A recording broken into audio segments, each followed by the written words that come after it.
Baik, terima kasih Cynthia. Saudara Kepala PPATK Ivan Yustiavandana mengungkap perputaran uang terkait judi online dari bulan Januari hingga Juni 2024 mencapai 13,2 triliun rupiah. Hal ini diungkap PPATK saat rapat perdana dengan Komisi 3 DPR. Perputaran uang judi online yang mencapai 13,2 triliun rupiah didapat dari 10 hasil laporan analisis yang dilakukan PPATK.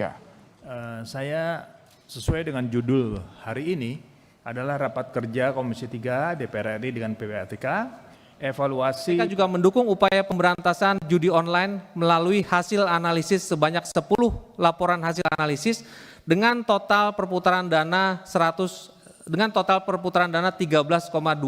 triliun. Selain itu, PPATK juga turut berkontribusi dalam pengungkapan tindak pidana pencucian uang yang berasal dari tindak pidana narkotika. Terdapat 41 laporan dengan total perputaran dana 16,8 triliun. Sementara Wakil Ketua Komisi 3 DPR, fraksi Partai Nasdem, Ahmad Sahroni tak mau menduga-duga perlunya pemeriksaan mantan Menkominfo Budi Ari dalam kasus judi online yang melibatkan pegawai Kementerian Komunikasi dan Digital. Bisa jadi menterinya tidak tahu atau lalai. Ada ASN Kominfo yang melindungi tindak pidana judi online. Kan sebelumnya kan kemarin selalu menyampaikan kepada publik, Kominfo, ini kita situsnya tutup 100.000 website, ternyata website bukan judi online. Menteri sebelumnya kan bisa saja orang menduga-duga, berarti lalai, bisa saja. Tapi kan bisa saja dia nggak tahu sama sekali. Kayak misalnya tadi, 1.000 penutupan website, ternyata 1.000 ini bukan yang utama.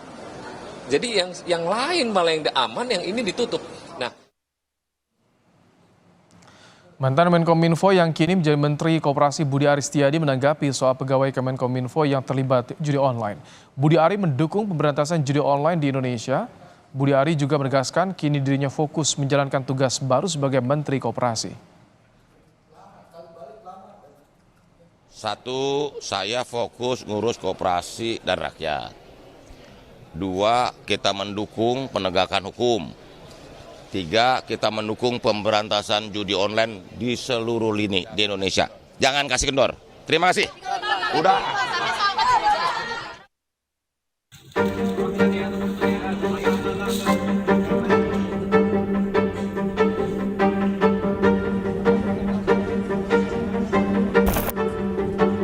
Polisi mengungkap salah satu tersangka baru dalam kasus judi online yang melibatkan pegawai Kementerian Komunikasi dan Digital, AK. Ternyata tidak lolos seleksi penerimaan calon tenaga pendukung teknis sistem pemblokiran konten negatif dan judi online. Meski tidak lulus seleksi, AK justru dipekerjakan di Kemenkominfo. Dan hasilnya terhadap tersangka AK dinyatakan tidak lulus. Namun faktanya tersangka AK kemudian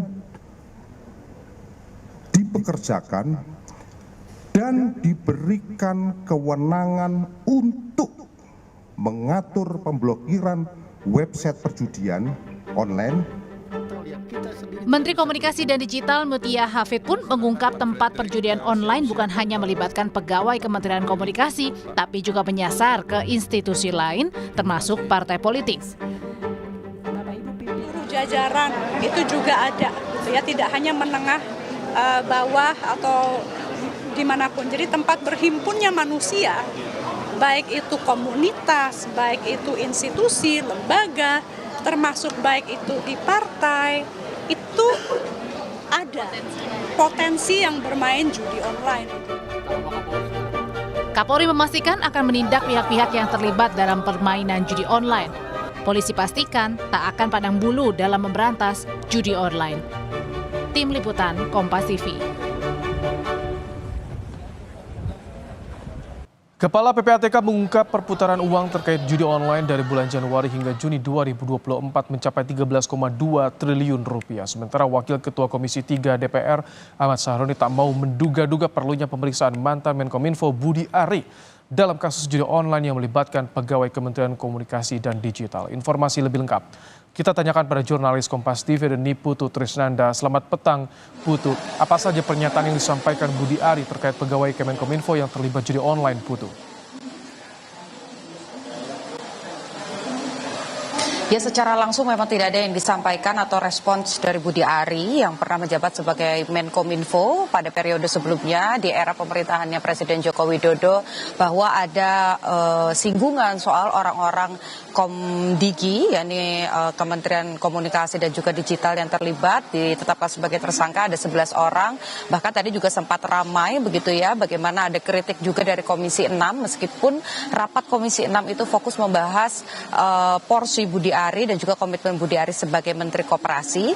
Tapi tadi sempat disinggung terkait dengan bagaimana komitmen dari Budi Ari sendiri untuk mengungkap pemberantasan judi online, karena diduga dari 11 orang yang sudah diamankan oleh pihak kepolisian atau juga ditetapkan sebagai tersangka, ini ada beberapa yang merupakan orang dekat dari Budi Ari. Jadi meskipun tidak merespon secara langsung terkait dengan hal itu, tapi satu hal yang pasti tadi disampaikan adalah apapun bentuknya Budi Ari akan berkomitmen untuk menindaklanjuti dan juga kooperatif terkait dengan pemberantasan judi online. Jadi sampai dengan saat ini, meskipun Budi Ari sudah tidak lagi ada di Kementerian Komunikasi, tapi bergeser ke Kementerian Koperasi, tapi Budi Ari menyampaikan komitmennya untuk tetap menjaga hal tersebut agar tetap bisa berjalan dengan baik.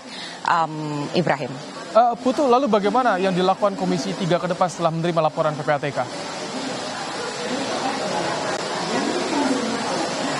Ya, tentu saja ini ada hal yang serius dilakukan oleh Komisi 3, khususnya bagaimana sebagai komitmen, karena satu keluhan yang disampaikan oleh Komisi 3 adalah sampai dengan saat ini dari rapat-rapat yang dilakukan, baik itu dengan PPATK ataupun juga aparat penegak hukum terkait dengan pemberantasan judi online, Komisi 3 sendiri atau DPR ini tidak pernah mendapatkan laporan secara utuh, sehingga untuk mendapatkan transparansi, kemudian juga tidak mengganggu jalannya proses penyidikan. Tadi Komisi 3 menyampaikan akan membentuk panja terkait dengan kejahatan siber. Tentu saja judi online ini menjadi satu bagian di dalamnya yang nanti juga akan dibahas.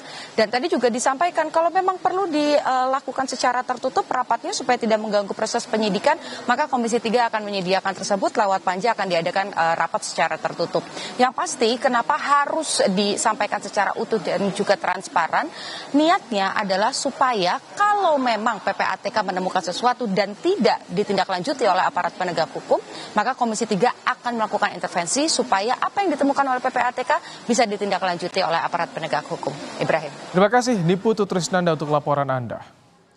Informasi berikut